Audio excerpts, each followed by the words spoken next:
Assalamualaikum warahmatullahi wabarakatuh.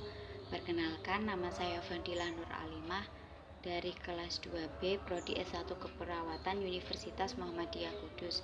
Di sini saya akan menjelaskan atau mempresentasikan tentang asuhan keperawatan pada anak dengan gangguan mental. Oke, pengertiannya gangguan mental dimaknakan sebagai tidak adanya rasa kekurangannya dalam hal kesehatan mental. Pengertian ini sejalan dengan yang dikemukakan oleh Kaplan dan Sadok 1994 yang menyatakan gangguan mental itu as any significant deviation from an ideal state of positive mental health. Artinya, penyimpangan dari keadaan ideal dari suatu kesehatan mental merupakan indikasi adanya gangguan mental. Penyebabnya yaitu ada beberapa faktor. Yang pertama ada faktor genetik atau keturunan. Di dalam keluarga yang mempunyai sejarah penyakit mental berisiko lebih tinggi dibanding populasi yang tidak ada sejarah penyakit mental. Yang kedua ada gangguan bahan kimia di dalam otak. Bila bahan kimia dalam otak yang dikenali sebagai neurotransmitter tidak berfungsi dengan baik, gejala penyakit mental akan muncul. Sebagai contohnya, schizophrenia atau penghasilan dopamin secara berlebihan, kemurungan, paraserotonin terlalu rendah, mania, paraserotonin meningkat secara melampau, kebimbangan, terdapat gangguan di dalam pengeluaran dan fungsi noradrenalin. Yang ketiga ada serangan virus. Dalam penelitian ada penyakit akibat virus telah dikaitkan dengan kemunculan penyakit mental. Yang keempat ada sejarah hidup yang getir, misalnya kehilangan orang tua semasa kecil atau terlalu banyak ejekan dari teman-teman, dibully secara keterlaluan dan lain sebagainya. Yang kelima ada keadaan sosioekonomi yang rendah, biasanya ada dari faktor kemiskinan dan lain sebagainya. Yang selanjutnya ada tanda dan gejala. Yang pertama ada alam perasaan tumpul dan mendatar. Yang kedua menarik diri atau mengasingkan diri atau withdraw. Yang ketiga ada delusi atau waham, yaitu keyakinan yang tidak rasional atau tidak masuk akal meskipun telah dibuktikan secara objektif.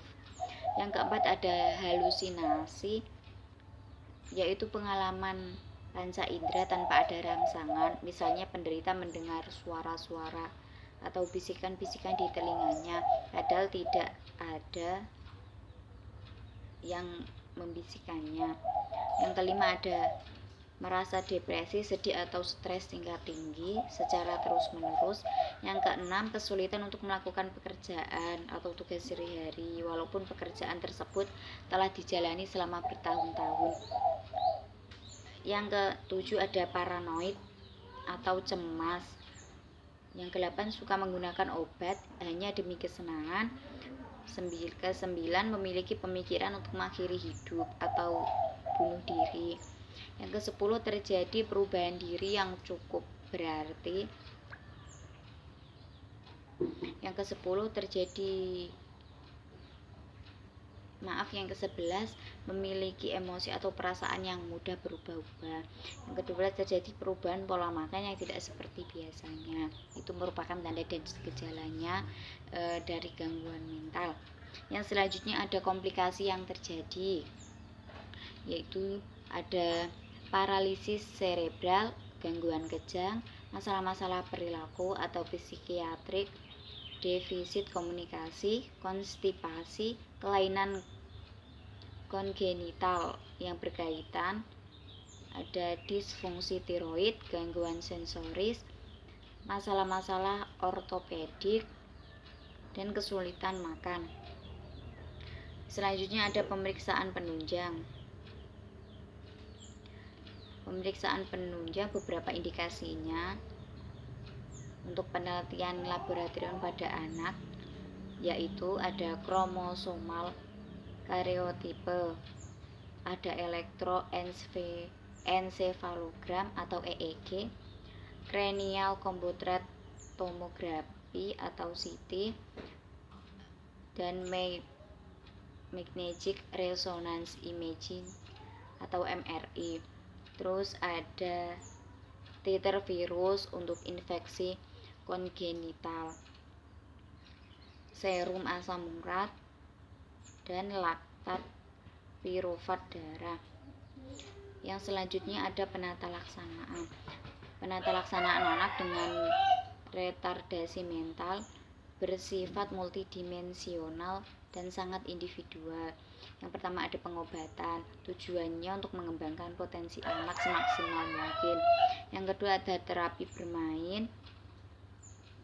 Anak yang mengalami kerusakan kognitif mempunyai kebutuhan yang sama terhadap rekreasi dan olahraga seperti anak yang lainnya. Diagnosanya yaitu kerusakan integritas kulit, gangguan membran mukosa mulut, defisit perawatan diri atau kebersihan diri. Intervensi yang dilakukan yaitu jika defisit perawatan diri atau kebersihan diri, setelah dilakukan tindakan keperawatan selama 3x24 jam, masalah klien teratasi dengan kriteria hasil: mampu cuci tangan dengan baik dan benar, mampu merawat gigi dan mulut, mampu mempertahankan kebersihan diri. Intervensi: kaji kembali pada kebersihan diri, bantu klien dalam membersihkan badan, mulut, rambut, tangan, dan kuku. Ajarkan klien gosok gigi, ajarkan klien mencuci tangan dengan benar, libatkan keluarga dalam menjaga kebersihan diri pada klien. Yang kedua ada diagnosa kerusakan integrasi kulit.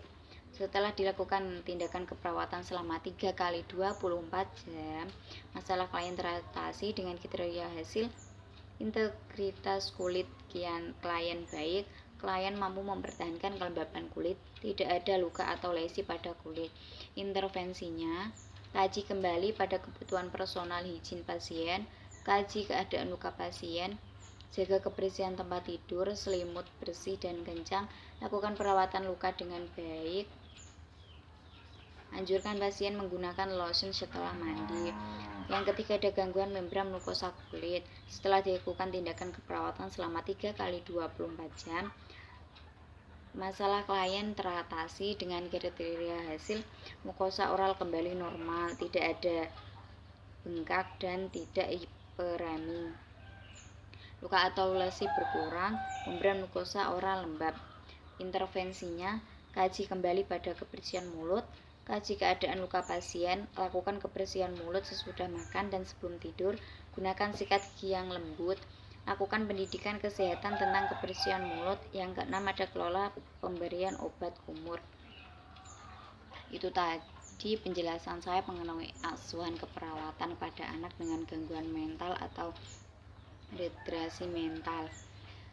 Sebelumnya terima kasih dan mohon maaf apabila ada kata yang salah atau yang tidak berkenan. Wassalamualaikum warahmatullahi wabarakatuh.